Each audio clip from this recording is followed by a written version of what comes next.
चाहते हैं कि मेरी बेटी का निकाह रसूलुल्लाह सल्लल्लाहु अलैहि वसल्लम से हो, लेकिन सजदे से सर उठाकर वो कुछ सोच में पड़ गए और बोले, खौला, ये निकाह कैसे मुमकिन है? नबी करीम रसूलुल्लाह सल्लल्लाहु अलैहि वसल्लम तो मेरे भाई हैं और आयशा उनकी भतीजी से तो निकाह नहीं हो सकता। खौला ये सुनकर फौरन नबी करीम रसूलुल्लाह सल्लल्लाहु अलैहि वसल्लम के पास वापस आईं और सारी बात बता दी।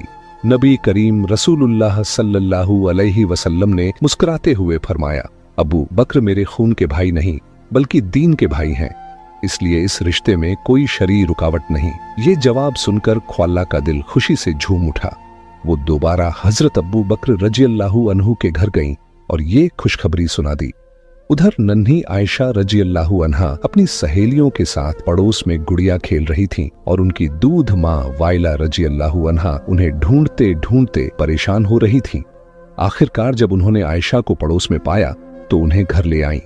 फिर उनके हाथ पांव धोए, बाल संवारे और खूबसूरत लिबास में दुल्हन की तरह सजाया। उसके बाद आयशा रजियल्लाहु अन्हा को एक सादा सी सगाई की तकरीब में लाया गया।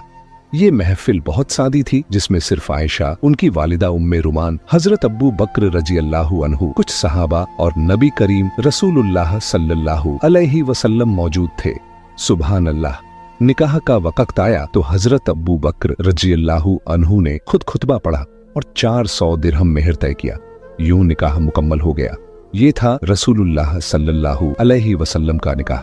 इसके बाद नबी करीम रसूलुल्लाह सल्लल्लाहु अलैहि वसल्लम मक्का की सरजमीन पर दीन की दावत में मसरूफ हो गए और नन्ही आयशा रजियल्लाहु अन्हा अपने वालिदैन के घर सहेलियों के साथ खेलती रहीं, क्योंकि उनकी उम्र अभी कम थी। वो बहुत शरारती भी थीं।